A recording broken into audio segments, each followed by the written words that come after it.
Enfin, l'attente est terminée, comme Star Wars Le Réveil de la Force débute dans les salles de cinéma américaines.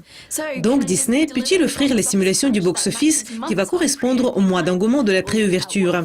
Nous allons voir ce que les chiffres nous disent dans la dernière revue de presse de la semaine de négociation.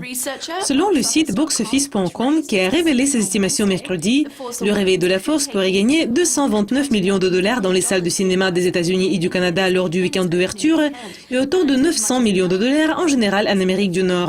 Vincent Truzzi, le directeur général de C4R&D, consulte les studios sur des projets de films.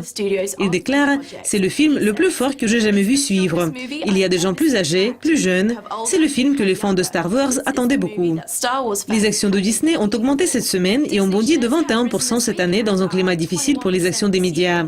Avec 5 autres films en préparation, Star Wars va fixer le rythme pour les activités du tournage des films, des parcs à thème et des produits de consommation de la société pour des années.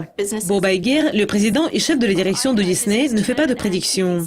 La société elle-même essaie de baisser les attentes, citant des estimations de 175 millions de dollars à 201 millions de dollars des services de prévision, qui sont bien au-dessous des projections indépendantes. Monsieur Iger a également déclaré « Tout ce que je peux dire, c'est que nous sommes très enthousiastes en matière du film et nous sommes impatients de le partager avec le monde entier. » Disney a acquis le propriétaire de Star Wars, Lucasfilm, pour 4 milliards de dollars en 2012, dans le cadre de la stratégie à long terme proposée par le PDG Bob Iger d'acquérir des marques de films de notoriété mondiale. Ces accords précédents incluent Pixar, acheté en 2006, et Marvel Entertainment, acheté en 2009. C'était J.J. Abrams qui a dirigé le premier film dans la série de la société. Il a relancé la franchise Star Trek pour Paramount Pictures. Le Réveil de la Force présente les stars de la série originale, y compris Harrison Ford comme Han Solo, Carrie Fisher comme la princesse Leia, ainsi que de nouveaux visages.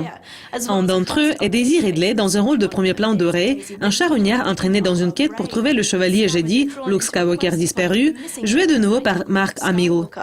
L'analyse de Morgan Stanley, Benjamin Swinburne, considère que Disney pourrait gagner près de 1,35 milliard de dollars du Réveil de la Force.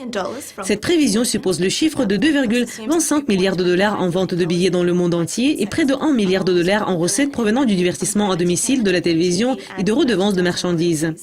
On met le budget de production du film à 200 millions de dollars, une somme qui ne comprend pas plusieurs millions de dollars pour le marketing.